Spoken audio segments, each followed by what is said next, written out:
एक लड़की की दर्द भरी कहानी। राजस्थान के एक गांव में राधिका नाम की एक बहुत ही सुंदर लड़की रहती थी। वो एक गरीब परिवार से थी। उसके पिताजी घर का खर्चा पूरी तरह नहीं उठा पाते थे, इसलिए राधिका जंगल में लकड़ियां काटकर उन लकड़ियों को बाजार में बेचती थी। इस तरह से उनका घर का खर्चा चलता था। राधिका अब 21 साल की हो गई थी और उनके माँ बाप को अब चिंता होने लगी थी कि उसकी शादी बिना पैसे के हम कैसे करेंगे। मगर राधिका को अपनी शादी की कोई भी परवाह नहीं थी, क्योंकि वो अपने परिवार से बहुत प्यार करती थी। और राधिका इतनी खूबसूरत थी कि उसके कई रिश्ते आते रहते थे, मगर वह सबको मना कर देती थी।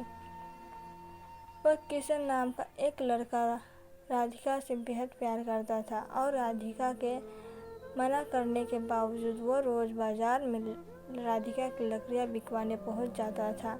राधिका किशन से प्यार नहीं करती थी, क्योंकि शायद राधिका को किशन के प्यार पर विश्वास नहीं था।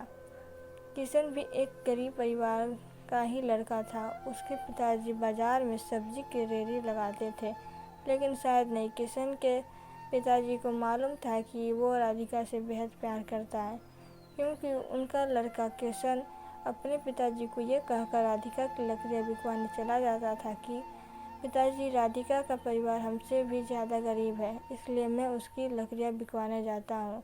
लेकिन किशन के पिताजी को उसकी ये बात अच्छी लगती थी कि वो एक गरीब लड़की की सहायता करता है।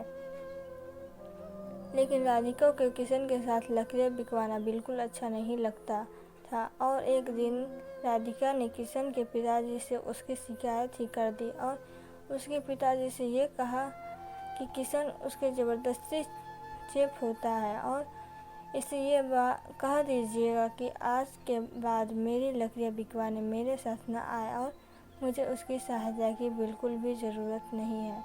ये कहकर राधिका वहाँ से चली जाती है। राधिका की यह बात सुनकर किशन बहुत उदास हो जाता है और वो अपने कमरे में चला जाता है।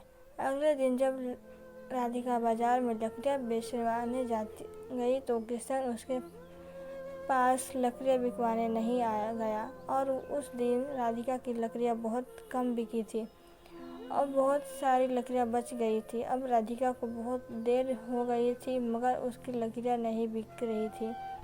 तब उसने सोचा कि आज तो बहुत कम लकड़ियाँ बिकी है और घर का खर्च कैसे चलेगा। ये सोचकर वो घर चली जाती है। राधिका जब घर पहुंचती है तो वह क्या देखती है कि उसके पिताजी की तबीयत बहुत ज़्यादा ख़राब थी और उसकी माँ रो रही थी और रोते रोते कहती है कि बेटी, तुम्हारे पिताजी को जल्द अस्पताल ले चलो, मैं बहुत देर से तुम्हारा इंतज़ार कर रही थी। जल्दी किसी तंगे वाले को बुला कर लाओ ताकि तुम्हारे पिताजी को जल्द अस्पताल ले चले। लेकिन अब बहुत रात हो गई थी और रात के एक भी तांगे वाले नहीं खड़ा था।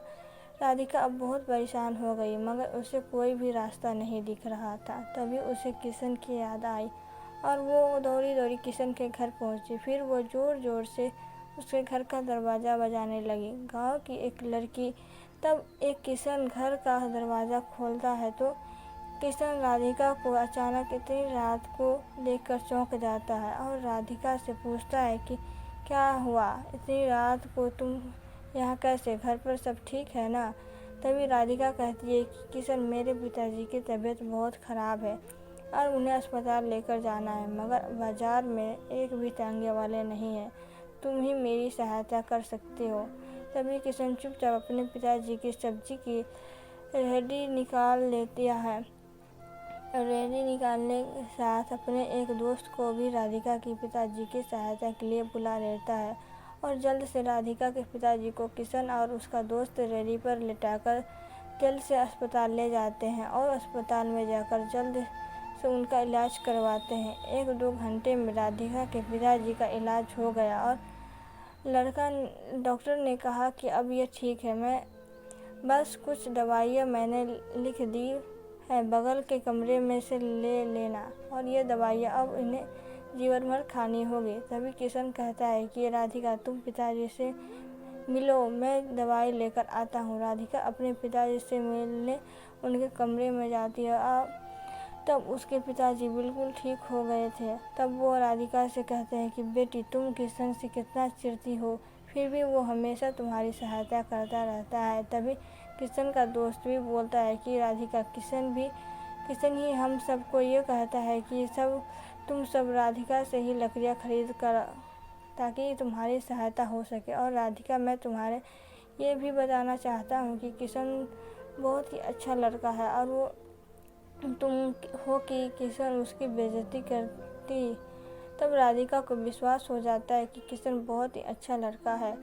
इतने में ही किशन दवाई लेकर आ जाता है और राधिका से कहता है कि मैंने तुम्हारे पिताजी की सभी दवाइयाँ ले ली है और डॉक्टर ने ये भी छुट्टी दे दी है। चलो अब घर चलते हैं। अब सुबह के 6 बज रहे थे। हॉस्पिटल के बाहर ही तांगे वाला खड़ा हुआ था कि किशन ने अपने दोस्त को कहा कि तुम रेडी लेकर घर पहुंचो, मैं तांगे से राधिका के पिताजी को घर छोड़ आता हूँ। राधिका किशन से बहुत खुश थी कि किशन मेरी कितनी सहायता कर रहा है। इतने में वो सभी घर पहुंच जाते हैं और किशन तांगे वालों को किराया देकर पिताजी को घर छोड़ देता है। तभी किशन जाने लगता है तो कि राधिका उसे बाहर रोककर उसका हाथ पकड़ उससे माफ़ी मांगती है और ये कहती है कि किशन, कल से तुम मेरी लकड़ियाँ बिकवाने आ जाना, क्योंकि अब तुम्हारे बिना मेरा लकड़ियाँ बेचने का बिल्कुल भी मन नहीं करता है। हाँ, क्या शादी के बाद भी तुम मुझे बाजार में लकड़ियाँ बेचवाने भेजोगे? राधिका की यह बात सुनकर किशन बहुत खुश हो जाता है और कहता है कि राधिका, तुम्हें मुझसे प्यार हो गया है। ये कहीं सपना तो नहीं देख रहा, मगर ये हुआ कैसे? तब राधिका कहती है कि किशन, तुमने मेरा दिल जीत लिया। एक दिन था जब मैं दुनिया के सभी लड़कियों से नफरत करती थी, मगर आज तुझे पहली बार मुझसे बेहद प्यार हो गया। अब किशन कहता है कि राधिका, आज मैं भी बहुत खुश हूँ। आज मुझे मेरा प्यार मिल गया और मैं तुमसे वादा करता हूँ कि मैं तुम्हारे साथ साथ तुम्हारे परिवार का भी ख्याल रखूँगा। तो दोस्तों, राधिका को अपने परिवार से बहुत प्यार था, इसलिए उसको ऐसा जीवन साथी मिला जो उसके साथ साथ उसके परिवार का भी ख्याल रखेगा। तो ये थी राधिका और किशन की प्रेम कहानी।